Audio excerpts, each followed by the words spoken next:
Nous continuons ainsi avec la deuxième partie de la vidéo, comment vaincre les prisons psychologiques.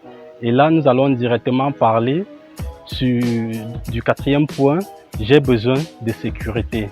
Oui, parfois la sécurité nous entraîne à pouvoir somnoler, à pouvoir ne pas dévoiler nos compétences que nous avons. Et la portée de cette forme d'esclavage est très énorme. Nous devons savoir que plus nous vivons dans la sécurité, moins nous avons une tranquillité psychologique. Et d'ailleurs, observons les enfants, nous allons constater que les enfants adorent la surprise. Pourquoi les enfants adorent la surprise? Déjà, nous devons savoir que plus nous luttons pour la sécurité, plus nous éliminons le risque et moins nous éliminons cette surprise. Et d'ailleurs, nous devons vivre dangereusement. Vivre dangereusement revient à faire quoi? Observons ces personnes qui ont l'habitude d'aller dans des parcs d'attractions, faire la queue pour pouvoir acheter un billet et aller avoir peur dans un manège.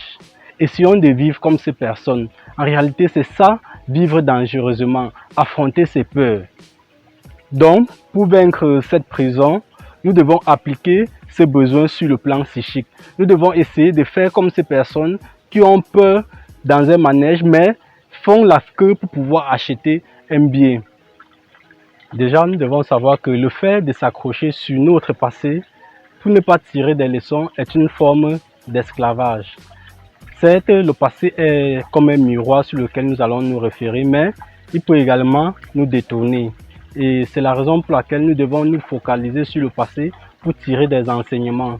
Et d'ailleurs, si nous avons eu des échecs et que de ces échecs, nous avons appris des leçons, en fait, ce ne sont pas des échecs. C'est un apprentissage, c'est un investissement. Donc, si vous avez des échecs, essayez plutôt de regarder comment puis-je tirer une leçon, comment je peux apprendre quelque chose à partir de cet échec. En effet, on a l'habitude de dire que Thomas Edison a découvert l'ampoule après plus de 10 000 tentatives. Mais lui-même, il affirme « je n'ai pas échoué, j'ai plutôt trouvé 9 999 façons de ne pas faire fonctionner une ampoule ». Et là, nous constatons que l'échec en réalité n'existe pas. C'est notre façon de percevoir la situation qui permet de déterminer si nous sommes en face de l'échec ou pas. Donc tout dépend de nous-mêmes. Nous devons prendre l'exemple de Nelson Mandela qui a appliqué et a dit ceci: je ne perds jamais, soit je gagne, soit j'apprends. Également, gagner ou perdre est un état d'esprit. Merci bien, nous terminons avec la dernière phase de cette vidéo sur comment vaincre les prisons psychologiques.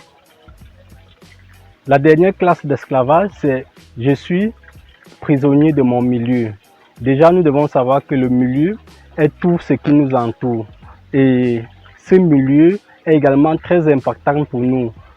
Ce milieu peut également nous élever au plus haut, comme ce milieu peut nous rabaisser jusqu'en bas de l'échelle. Et d'ailleurs, pour beaucoup, le milieu représente une véritable prison psychologique. Pour d'autres, le milieu est une véritable prison psychologique qui tue toute ambition, qui tue tout rêve et qui déforme toute personnalité. Et c'est la raison pour laquelle nous devons faire véritablement attention afin que le milieu ne puisse pas avoir d'impact sur nous, mais que nous puissions plutôt avoir le dessus sur notre milieu afin de pouvoir tout contrôler. Et d'ailleurs, parlant du milieu, nous avons des personnes qui vivent dans les quartiers qui ne leur permettent pas en fait de pouvoir accomplir leurs rêves, qui ne leur permettent pas de pouvoir s'épanouir. Et aussi, si nous voulons prendre un autre exemple en ce qui concerne les prisons environnementales, nous allons voir particulièrement dans le cadre de l'éducation, à savoir, puisque plusieurs parents jusqu'à présent demandent aux enfants juste d'aller à l'école, juste de fréquenter, juste de suivre un parcours sans objectif précis et ne pas vouloir laisser l'enfant accomplir son propre désir, ne pas vouloir laisser l'enfant s'exprimer normalement. Et c'est possible de pouvoir... Et cela, nous devons prendre la ferme décision de ne pas laisser notre milieu prendre de l'influence sur nous. Nous devons plutôt maîtriser notre environnement afin d'avoir un impact et pouvoir faire ce dont nous avons besoin pour pouvoir aller de l'avant. Merci bien, c'est la fin de cette vidéo. Si tu as aimé la vidéo, abonne-toi et laisse un pouce bleu.